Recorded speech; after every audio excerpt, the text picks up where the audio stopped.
Assalamualaikum warahmatullahi wabarakatuh. Kami dari kelompok 3 akan mempresentasikan hasil makalah kami yang berjudul Sejarah Kurikulum di Indonesia. Sejarah pengembangan kurikulum di Indonesia. Pra-kemerdekaan. 1. Kurikulum pada masa Belanda.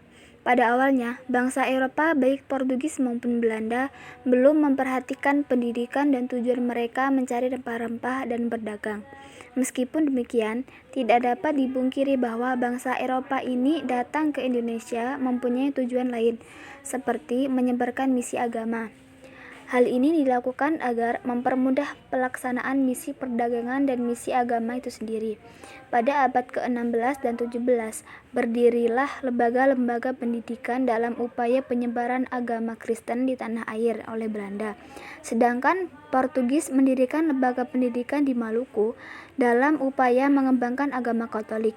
Pendidikan tersebut tidak hanya diperuntukkan bangsa Belanda, tetapi juga untuk pribumi, khususnya di daerah pantai dan terbatas hanya untuk agama Kristen.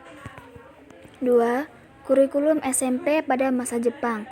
Pada masa ini, semua sekolah rendah yang bermacam-macam tingkatannya dihilangkan sama sekali dan tinggallah sekolah rendah untuk bangsa Indonesia, yaitu sekolah rakyat yang disebut Kokumin Gakko. 6 tahun lamanya.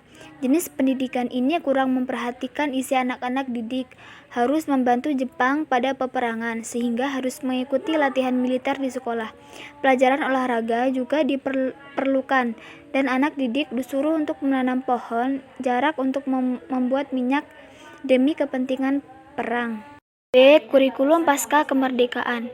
1. Kurikulum 1947, Rencana Pelajaran 1947. 2. Kurikulum 1952, Rencana Pelajaran Terurai 1952. 3.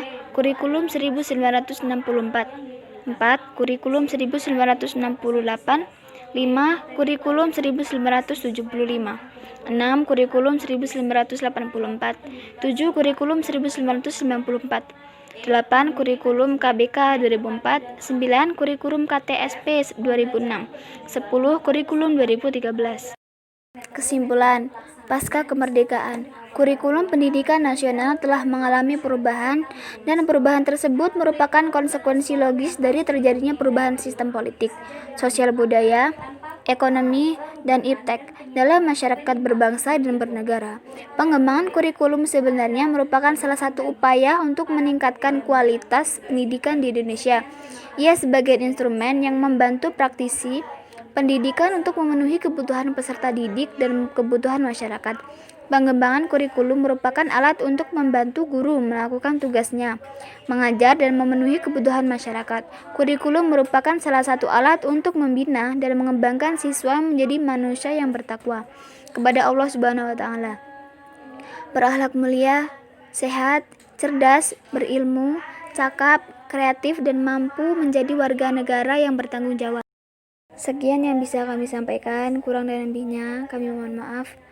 Kami akhiri wallahul muwaffiq ila aqwamit thoriq. Wassalamualaikum warahmatullahi wabarakatuh.